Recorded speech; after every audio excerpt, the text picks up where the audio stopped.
சமீபத்துல த்ரிஷா அவங்களையும் விஜய் அவரையும் சேர்த்து அநாகரிகமான ஒரு பேச்சு பேசுன நாயனர் நாகேந்திரன் அவருக்கு எதிரா பெரும் கண்டனத்தை நிறைய பேர் சமூக வலைதளத்துல கொடுத்துட்டு இருக்காங்க. அந்த வகையில திரைத்துறை சார்பில் கண்டிப்பா இதுக்கு கண்டனம் கொடுப்பாங்கன்னு எதிர்பார்க்கப்பட்ட நிலையில ஜேம்ஸ் வசந்தன் அவருடைய முகநூல் பக்கத்துல ஒரு பதிவை பதிவிச்சிருக்காரு. நாயனர் நாகேந்திரன் அடிப்படையில பண்பானவர் தான், தவறா பேசக்கூடிய ஆள் இல்ல. ஆனா அவர் சேர்ந்திருப்பது ஒரு அசிங்க கூடாரம். அதை எப்படித்தான் மாற்றும் யாரையும். பன்றியோடு கன்று சேரும் போது பன்றி வைக்கோல் தின்ன கற்பதில்லை, கன்றுதான் அதை தின்ன கற்கும். இதுதான் ஊர்மொழி. விஜய் அவரை அரசியல் ரீதியா எதிர்க்க துணிவின்றி அவரோட தனிப்பட்ட வாழ்க்கைய கொச்சையா பேசுறது கொஞ்சம் கூட ஏற்புடையது இல்ல. இத ஒருத்தன் கூட ஒத்துக்க மாட்டான். அப்படி பார்த்தா எல்லா அரசியல் தலைவர்களோட வாழ்க்கையும் விமர்சிக்கவே முடியும். பிரம்மச்சாரின்னு காட்டிக்கொள்கிற மோடி அவர்கள் அடிக்காத கோட்டமா? அது உங்களுக்கே தெரியும். அதுவா அரசியல்? பேசாமல் மன்னிப்பு கேட்டு விடுங்கள், அதுதான் உங்களுக்கும் நல்லது, தமிழ்நாட்டு அரசியலுக்கும் நல்லது. நீங்கள் கடைநிலை தொண்டனில்லை, எதையாவது பேசிவிட்டு அப்படியே செல்வதற்கு. நீங்க தேசிய கட்சியின் மாநில தலைவர், நீங்கள் மன்னிப்பு கேட்டுதான் ஆக வேண்டும். அதில் வேறு பேச்சுக்கே இடமில்லை. முன்னதா விஜய் அரசியல் கட்சி ஆரம்பத்துல இருந்தே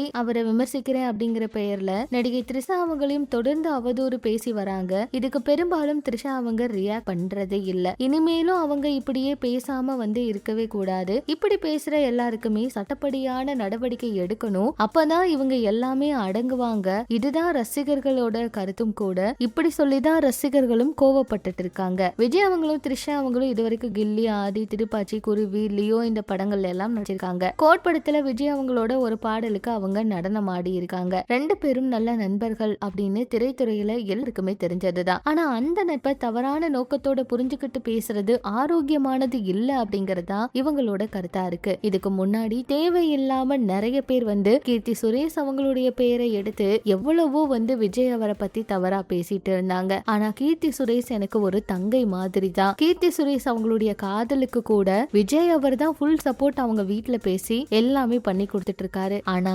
தேவையில்லாம நிறைய பேர் அவங்களோட பேரை இழுத்து தேவையில்லாத நிறைய விஷயங்கள் பேசினதெல்லாம் பார்க்க முடிஞ்சது. அது எல்லாமே வதந்திங்கிறதுக்கு பதிலடியும் கொடுத்திருந்தாங்க கடைசியில. இப்ப த்ரிஷா அவங்க இத பத்தி என்ன பேச போறாங்கன்னு பொறுத்திருந்து பார்க்கலாம். ஆனா இனிமேலும் இப்படி எல்லாம் பேசுறவங்களுக்கு அவங்க எந்த ஒரு பதிலடியும் கொடுக்காம இருந்தா இதுவே தொடர்ந்து அவங்களுக்கு நடக்கும். தயவு செய்து ஏதாவது முடிவெடுங்க. இப்படி பேசுறவங்களுக்கு பதிலடி கொடுக்கிற மாதிரி சட்டப்படி நடவடிக்கை எடுப்பேன்னு சொல்லுங்கன்னு இப்படிப்பட்ட கருத்துக்களை எல்லாம் பதிவிட்டுட்டு வராங்க.